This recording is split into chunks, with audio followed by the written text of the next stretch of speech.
اس رمضان المبارک میں بہت ساری حلال چیزیں آپ کو حرام کر دی گئی ہیں، یعنی سحری سے لے کر افطاری تک۔ میں یہ نہیں کہہ رہا کہ شراب پینا حرام ہے، نشہ کرنا حرام ہے، وہ تو پوری زندگی بھر حرام ہے، لیکن آپ کو چاول روٹی تو حلال ہے نا، سبزے سیب پھل فروٹ تو حلال ہے، لیکن یہ حلال چیزیں بھی اللہ نے آپ پر حرام رکھی ہیں، روزے کے عالم میں نہیں کھا سکتے۔ سحری سے لے کر افطار تک یہ حلال لقمے، پانی تو حلال ہے، پاک ہے، لیکن آپ کے لیے روزے کے عالم میں حرام ہے۔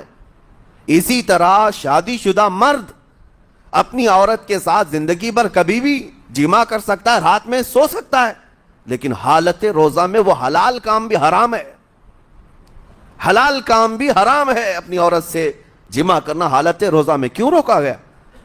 کھانا پینا بھی حلال تھا، عورتوں کے ساتھ شباشی بھی حلال تھی، لیکن روزے کے عالم میں ان حلال چیزوں کو روکا گیا۔ تو آپ سوچ سکتے ہیں اس چیز کو، وجہ یہ ہے کہ حلال چیزوں سے آپ کو روک کر بڑے حرام چیزوں سے بچانا مقصود ہے۔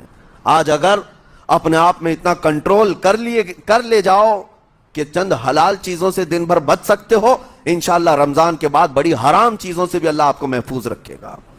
میرے عزیزو، برا ہے ان لوگوں کا جن کو میرے آقا صلی اللہ تعالی علیہ وسلم نے دعائے ہلاکت فرمائی ہے۔ اس سے بدنصیب کوئی ہو سکتا ہے جن کے لیے رسول رحمت صلی اللہ تعالی علیہ وسلم کی دعائے ہلاکت ہوئی ہو؟ حضور صلی اللہ تعالی علیہ وسلم ایک دن مسجد نبوی شریف میں تشریف لے جا رہے تھے، منبر پر آپ نے قدم رکھا، آمین کہا، پھر دوسرے زینے پر قدم رکھا، آمین کہا، تیسرے زینے پر قدم رکھا، آمین کہا۔ خطبہ مکمل کیا، صحابہ نے پوچھا یا رسول اللہ صلی اللہ علیہ وسلم، ہر زینے پر آپ قدم رکھتے ہوئے آمین کس لیے کہہ رہے تھے؟ سنو، رسول پاک صلی اللہ علیہ وسلم ارشاد فرماتے ہیں کہ میں جب پہلے زینے پر قدم رکھا تو سید الملائکہ جبرائیل امین آئے اور دعا کرنے لگے۔ کیا دعا کیا؟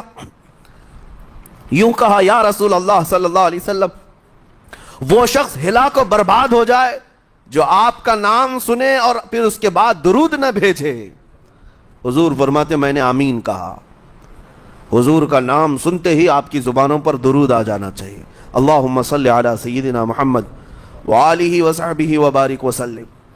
میرے آقا فرماتے ہیں دوسرے زینے پر قدم رکھا تو جبرائیل امین نے یوں کہا، یا رسول اللہ صلی اللہ علیہ وسلم، وہ شخص ہلاک و برباد ہو جائے جو زندگی میں اپنے ماں اور باپ میں سے کسی ایک کے بڑھاپے کو پایا اور ان کی خدمت کر کے جنت نہیں حاصل کر سکا بلکہ ان کو ایسے ہی چھوڑے رکھا، ایسا شخص برباد ہو جائے۔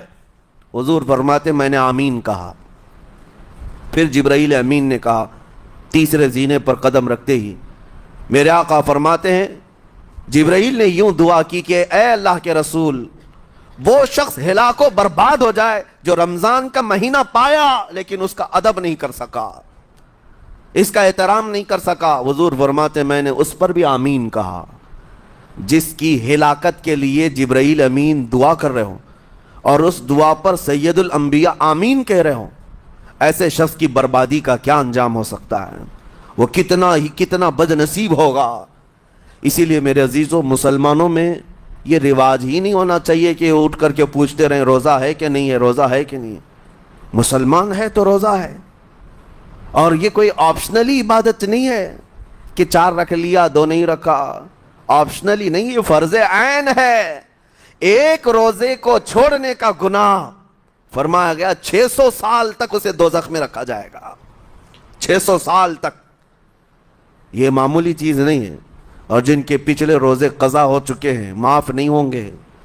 تھپڑ مار لیں گال پہ، توبہ توبہ کر لیں، معاف نہیں ہوں گے۔ توبہ تو کرنے کے ساتھ ساتھ قضا بھی کرنا ہوگا۔ جب موقع ملے سال بھر میں اپنے چھوٹے ہوئے روزوں کو واپس کرنا ہے۔ اس کی اہمیت میں آپ کو بتا دوں، ایک روزہ اگر جان بوجھ کر کے کسی نے توڑا یا چھوڑا تو جانتے ہیں اس کا کفارہ کیا ہے؟ اس کا کفارہ یہ ہے کہ اس کے بدلے میں دوسرے دنوں میں 60 روزے کنٹینیو رکھے۔ رمضان کا ایک روزہ پورا کرنے کے لیے 60 روزے رکھنے پڑ جائیں گے۔ ہاں، اگر کسی عذر کی وجہ سے، کسی تکلیف کی وجہ سے چھوڑا تھا، بیمار تھا یا سفر میں تھا یا تکلیف کی شدت تھی، اس وجہ سے روزہ چھوڑا تھا، تو اس کے بدلے میں ایک روزے کی قضا ایک ہی روزہ ہوگی۔ لیکن بغیر کسی عذر کے شہوت کی وجہ سے، نفس پرستی کی وجہ سے توڑا تھا یا چھوڑا تھا تو پھر 60 روزے رکھنے پڑ جائیں گے۔ اس سے اندازہ ہوتا ہے کہ ایک روزے کی اہمیت کیا ہے رمضان کے۔ اسی لیے میرے عزیزو، یہ روزے آسان ہیں، روزے آسان ہیں، اس کو رکھ لو، اس کی جزا بہت بڑی ہے، اس کی جزا بہت بڑی۔ ویسے بھی آپ دوسرے دنوں میں لیٹ ناشتہ کرنے کے بھی عادی ہیں۔ ممبئی والوں کا تو حال یہی ہے، 12 بجے کے بعد 1 بجے 2 بجے تو ان کے ناشتے ہوتے ہیں، دوپہر کا کھانا تو شام 5 بجے ہو رہا ہوتا ہے۔ بس وہ ناشتہ اسکپ کرنا ہے، دوپہر کے کھانے جو آپ کے ہوتے ہیں اس سے اور تھوڑا ایکسٹینڈ کر لیں تو افطاری کا وقت آ جاتا ہے۔ کوئی بہت بڑی دقت کی بات نہیں، کوئی بہت بڑے بوجھ کی بات نہیں، آسان ہے۔ آج الحمدللہ ہمارے 5 سال 6 سال کے بچے روزہ رکھ لیتے ہیں، تو بڑوں کو تو اللہ نے جو طاقت عطا کی ہے، روزہ ہرگز ترک مت کرو۔ لیکن ساتھ میں آج یہ میسج ضرور دوں گا، نیت یہ کرو کہ مجھے تقوی مل جائے، مجھے پرہیزگاری مل جائے، اور یہ آپ کو خود چیک کرنا ہوگا۔ روزانہ رات کو نماز میں کھڑے ہو جاؤ تراویح کے، دیکھو کہ کتنی تبدیلی آ رہی ہے۔ آج میں نے روزہ افطار کیا، میرے اندر بدلاؤ آیا کہ نہیں آیا؟ اور اگر نہیں آ رہا ہے، کوئی تبدیلی نہیں آ رہی ہے، تو اس کا مطلب ہے آپ تقوی نہیں حاصل کر رہے، آپ تو روز مرہ کی روٹین پر چل رہے ہو۔ روٹین پر چلنے کا مطلب یہ روزہ نہیں ہے۔ روزہ تقوی دے کر جاتا ہے بندے کو، روزہ خوف خدا دے کر جاتا ہے بندے کو۔ اسی لیے میرے عزیزو، آج دیکھیں آپ بہت ساری برائیوں سے رمضان میں بچ جاتے ہیں، تھوڑی اور محنت کی ضرورت ہے۔ ہم نے دیکھا ہے بہت سارے گھروں میں، باقی عیاش گھروں کی مجھے کوئی وہ نہیں ہے، ان سے کوئی لینا دینا نہیں، لیکن نارمل مسلمانوں کے گھروں میں بھی ہوتا یہ ہے، عورتیں بچوں کو تلقین کرنا شروع کر دیتی ہیں، گانے بند کرو، ٹی وی بند رکھو، بہت ساری چیزیں بند رکھو کہ رمضان آیا ہوا ہے۔ اور رمضان میں اگر ٹی وی لگا بھی لیا تو کچھ اسلامک چیزیں دیکھنے لگ گئے۔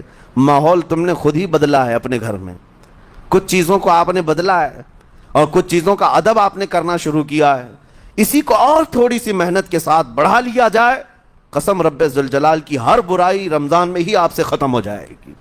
جس کی کوئی چیز چھوڑنے پر نہیں چھوٹتی ہے، وہ رمضان میں کر کے دیکھ لے، اللہ کی بارگاہ میں یاد کرے کہ مولا دن بھر میں تیری رضا کے لیے بچ رہا ہوں، مجھے میری باقی زندگی میں ان گناہوں سے بچا لے۔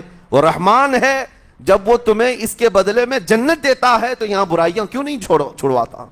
یقیناً وہ برائیوں کو تم سے دور کرے گا۔ قرآن کا فرمان عالی شان، لعلکم تتقون، اسی پر میں نے آپ کے سامنے بات رکھی ہے۔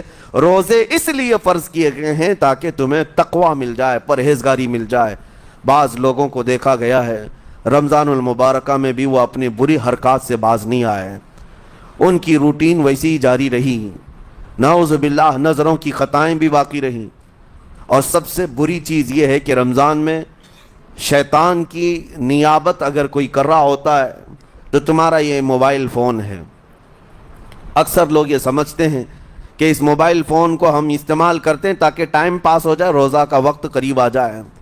اس ٹائم پاس کے چکر میں تم کیا کیا دیکھتے رہ جاتے ہو اور کہاں تک یہ چیزیں پہنچاتی ہیں تمہیں اندازہ بھی نہیں ہوتا، احساس بھی نہیں ہوتا، تو تمہاری رہی صحیح عبادت کو بھی یہ ہضم کر جاتا ہے، کھا جاتا ہے۔ اس کے استعمال پر اگر کنٹرول ہے تو خوب استعمال کرو، لیکن کنٹرول نہیں ہے تو اے نوجوانوں اس کا بھی روزہ رکھو، اس انٹرنیٹ کی بلاؤں سے محفوظ ہو جاؤ۔ اس لیے کہ بہتوں کو میں نے دیکھا ہے ان کے دن بھر اور رات بھر رمضان میں سوشل نیٹ ورکس پر مصروفیت ویسی کی ویسی ہے جیسے دوسرے دنوں میں تھی۔ وہ رات بھر چیٹنگ میں بھی مصروف ہیں، ایک دوسرے کو ادھر ادھر بھیجنے میں بھی مصروف ہیں، ساری چیزیں جوں کی توں چل رہی ہیں۔ تو تمہارے موبائل نے تمہیں تقوی سے بہت دور رکھا ہے، تمہیں رب تعالیٰ کے قریب ہونے نہیں دیتا۔ اپنے آپ کو بدل لو۔ ظاہر سی بات ہے یہ سخت چیز ہے، اگر کوشش کرو گے تو بچ جاؤ گے، اور تقوی اتنی آسانی سے تو نہیں ملتا۔ اپنے آپ کو سٹرگل کرو، انشاءاللہ العزیز دل پاک ہو جائے گا، پھر آپ کو اپنی زندگی کے اندر جو اجالے نظر آئیں گے وہ خود آپ محسوس کریں گے، آپ محسوس کریں گے۔ گناہوں کے اندھیروں نے دل پر ایسی کالک رکھی ہے کہ آپ کو کچھ بھی یہاں پر سمجھ میں نہیں آتا، ورنہ نمازوں کا لطف ایسا ہے، قرآن کا مزہ ایسا ہے، جسے یہ لگ جائے دنیا کی کوئی نعمت اس کے سامنے ہیچ نظر آتی ہے، کوئی چیز اسے اچھی نہیں لگتی، لیکن کب؟ جب اسے تقوی کا اجالا حاصل ہو جائے۔ میرے عزیز اللہ کریم کی بارگاہ میں دعا گو ہوں، مولا قدیر و جبار ہم سب کو تقوی و پرہیزگاری عطا فرمائے، اور ہم سب کے روزوں سے اللہ تعالی ہمیں پرہیزگاری عطا فرمائے، ان روزوں کے انوار اور برکات اور رمضان کے احترام کی ہمیں توفیق عطا فرمائے۔ مولا کریم تیری خشیت سے اور تیرے خوف سے آنکھیں جو بھیگتی ہیں ان آنکھوں میں ہمارا شمار فرما دے، تیرے یاد میں رونے والے بندوں میں ہم سب کو شامل فرما۔ وصلی اللہ تعالی علی خیر خلقی محمد وآلہ واصحابہ اجمعین، وآخر دعوانا ان الحمد للہ رب العالمین۔ السلام علیکم۔ السلام علیکم ناظرین، اسی طرح کے اسلامک ویڈیو دیکھنے اور سننے کے لیے ہمارے چینل کو سبسکرائب کریں۔ جزاک اللہ خیرا جزا۔ السلام علیکم ورحمۃ اللہ وبرکاتہ۔